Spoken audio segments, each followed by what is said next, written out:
어루만지심 조혜경. 엄마, 어떡하지? 나 진짜 못하겠는데. 그만둘까? 마침내 그만둘까를 언급하는 카톡이 온 것은 아이가 레지던트 1년 차이를 시작한 지 채 일주일이 되지 않은 날이었다. 한 대학병원에서 일을 시작한 아이는 첫날부터 당황한 기색이 역력한 내용의 문자를 연거푸 보내왔다. 자정이 넘은 시각에 나 아직 병원 유유. 새벽 5시에 한숨도 못 잤는데 환자 파악도 다 못했어 유유. 나 2시에 오늘 당직인데 12명 중 내일 오도 겨우 1명 넣었어 유유. 두 눈에서 눈물이 흐르는 모양의 모음 유유가 일상적으로 붙었다. 동문서답처럼 나는 매번 밥은 먹었냐고 물었고 아이는 번번이 아직이라고 답이 왔다. 그리곤 급기야 그만둘까 물어왔다. 나를 제외한 우리 가족은 모두 태생적으로 엄살도 수다도 적다. 뭐든 잘 참고 그래서 말도 별로 없다. 남편도 참고 참다가 응급실로 갈 정도가 되어서야 아프다고 말을 해 실제로 응급실만 서너 차례 다녀온 적이 있다. 그러므로 아이가 저런 신호를 보내면 정말 힘든 것이다. 계속되는 아이의 글을 받으며 집에서 마음 졸이던 나는 이대로는 안 되겠구나 직감했다. 아이는 인턴 때부터 병원 바로 옆에 방을 얻어 혼자 생활하고 있다. 아이 곁으로 가봐야 할 것 같았다. 우선 먹여야겠다고 나는 생각했다. 장을 보고 재료를 손질해 아이 방으로 가는 경부 고속도로 광역버스 안. 며칠 전 읽은 칼럼의 문장 하나가 떠올랐다. 누구나 그럴싸한 계획 하나씩은 가지고 있다. 처맞기 전까지는. 권투 선수 마이크 타이슨의 이 말을 읽을 땐 잠시 아버지를 떠올렸었다. 복싱 관람을 즐겨 하셨던 아버지는 어느 해인가 내가 우연히 함께 본 TV 실황 중계 때 우리나라 선수가 챔피언이 되자 딸내미가 함께 응원해서 우리 선수가 챔피언이 되었다고 억지를 부리셨다. 그리곤 챔피언 매치 중계가 있을 때마다 당신은 목욕제기하는 자세로 샤워까지 말끔히 마치고 앉아 기다리시며 딸내미 함께 응원 좀 해줘 라고 애걸하셨다. 그럴싸한 계획은 온갖 행운의 징조를 모으고 기대하는 나의 아버지와 같은 관중도 늘 함께 가지고 있었다.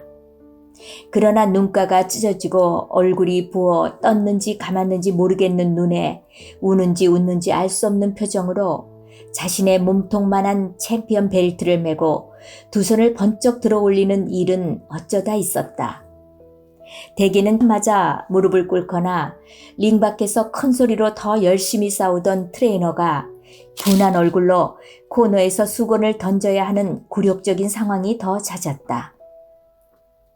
아이에게로 가는 버스 안에서 마이크 타이슨의 이 말이 왜 떠오르는 것인가. 방심하다가 매섭게 들어온 어퍼컷에 휙 돌아가는 턱과 튕겨나가는 마우스피스, 함께 튀기는 핏방울, 만화 같은 장면이 떠올랐다. 지난 1년 아이의 인턴 기간 나는 매달 시간표를 전달받아 내 달력에 아이의 당직 일을 표시해놓고 거의 함께 밤을 새우다시피 했다. 절대 실수하지 않기를 긴장하며 기도했다. 인턴을 잘 마쳤다고 잠시 방심한 것인가. 별의별 일을 다 겪어도 그만두고 싶다는 말은 입 밖에 내지 않았었다. 아이는 밤 11시가 넘어 방으로 돌아왔다. 점심도 저녁도 거르고 간호사 선생님이 갖다 준 초코우유로 요기를 했단다. 예상했던 것보다 아이는 더 지쳐 보였다. 아이는 식탁 의자에 앉지 않고 침대에 걸터 앉았다. 나는 식탁을 침대 앞으로 끌어당겨 주었다. 베개에 비스듬히 기댄 자세로 천혜향 몇 조각을 먹더니 버터에 구운 전복 2마리와 연어 1조각, 소고기 2점을 먹고는 그냥 뒤로 누워버렸다. 그리고 잠들었다. 상큼한 애플소스는 자신이 직접 만든 것이라며 와플 가게 주인이 야심차게 권했던 아보카도 샐러드는 그대로 남았다. 엄마, 내가 정말 너무 몰라. 내가 너무 느려. 일 다 못 끝내서 내일 일찍 나가야 해. 한 입 먹을 때마다 띄엄띄엄 신음처럼 말했다. 아이는 첫 달 혈액 종양 뇌과로 배치받고 16명의 환자를 돌보고 있었다. 조혈모 세포를 이식받기 위해 입원한 환우들의 느닷없는 고열, 설사, 감염의 비상 상황에 대처하고 적절한 오도를 내는 일을 아이가 맡고 있었다. 환자의 상태는 위중한데 아이는 의학 지식이 부족하고 판단이 서툴고 대처와 기록에 느리다고 했다. 엄마, 심지어 내가 꼼꼼하지도 못해. 아이는 모든 일에 자신의 부족함을 탓하고 있었다. 잠든 아이의 양말을 벗기고 바로 누이며 레지던트 1주차가 어떻게 그런 일을 잘해? 잘하는 것이 이상하지 않아? 누군가에게 항변하듯 내가 속으로 외쳤다. 당직까지 40시간 넘게 일하고 와 골아떨어져 버린 아이. 잠든 얼굴조차 황폐해 보였다. 아이의 얼굴을 보고 있자니 문득 한 장면이 떠올랐다. 대학 졸업반이었던 그때 나도 어떤 일에 집중하며 많이 힘들었다. 학교로 가는 대신 반대 방향인 천변을 따라 걷다가 한병루에 올랐다. 한병루 옆으론 기찻길이 지나고 기찻길을 품고 있는 커다란 굴이 있었다. 오전 시간에 늘 아무도 없었는데 그날은 정자에 학교에 앉아 있어야 할 초등학교 3, 4학년으로 보이는 한 꼬마가 가방을 메고 난간에 기대서 있었다. 내가 서 있곤 하는 자리였다. 나는 아이와 좀 떨어져 섰다. 조금은 멀리서 소리가 들리고 기차가 굴을 통과하며 모습을 드러냈다. 나는 습관적으로 지나는 기차의 칸을 셌다. 아이도 나처럼 기차를 바라보고 있었다. 빠르게 기차가 지나고 우리는 잠깐 눈이 마주쳤다. 기차 몇 칸인지 알아? 내가 아이에게 물었다. 11칸이요. 조그모 아이는 터덜터덜 정자를 내려갔다. 11칸요라는 아이의 말을 듣는 순간 꽁꽁 언 몸에 따뜻한 물 한 모금이 들어온 것처럼 이상하게 내 마음이 따뜻해졌다. 함께 기차의 칸을 셌다는 그것이 뭐라고 황폐한 내 마음에 위로가 되었는지 지금도 정확히 설명할 길은 없다. 지금 이 딸에게 무엇이 힘이 되고 위로가 될 수 있을까? 나는 먼저 몇 분께 기도를 부탁했다. 그분들은 아이의 성장 과정을 옆에서 지켜보며 의전원 시험 볼 때 의사고시, 인턴, 레지던트 시험 등 시마다 때마다 아이를 위해서 함께 기도해 주셨던 분들이다. 문제의 핵심은 레지던트 한 달 차가 감당하기에 일의 양이 너무 많고 아이의 실력이 부족한 것이지만 그것은 내가 어쩔 수 없는 일이었다. 게다가 혹시라도 자신의 오판으로 환자 상태가 나빠질까봐 겁을 내고 있었고 다른 동료들은 다 잘하는 것 같은데 자신만 계속 헤매고 있다고 생각하며 자신감을 잃어가고 있었다. 먹고 자는 것도 부실하니 심신이 허약해지는 것은 당연했다. 가족의 양해를 구하고 나는 밤마다 아이에게로 왔다. 일단 한 끼니라도 잘 먹여보기로 했다. 로뎀나무 아래 앉아 생명을 거둬달라고 하나님께 떼를 쓰고 지쳐 잠든 엘리야에게 천사가 준비해 주었던 숯불에 구운 떡과 한 병 물을 떠올렸다. 다행히 아이의 퇴근이 11시에서 10시로 9시로 조금씩 일러졌고 매일 밤 똑같은 메뉴를 별말 없이 먹어주었다. 일이 조금은 익숙해지고 있는 것인가 추측할 즈음 아이의 귀가가 다시 자정 가까이 늦어졌다. 조혈모 세포 이식을 잘 마친 환자 한 분의 상태가 좋지 않아 지켜보느라 늦는다고 했다. 식탁에 앉아 너무 늦은 식사를 하면서도 계속 태블릿을 검색하며 혼잣말을 했다. 왜 복수가 차기 시작했지? 신장 쪽 검사도 괜찮다고 했는데 이 약이 문제인가? 그럴 수도 있나? 급기야 내게 물었다. 엄마, 왜 복수가 찰까? 너무 답답해서 갈 때마다 내가 그분 배를 계속 쓰다듬어 봐. 답을 기대한 질문은 물론 아니었다. 나는 안타까워 대답했다.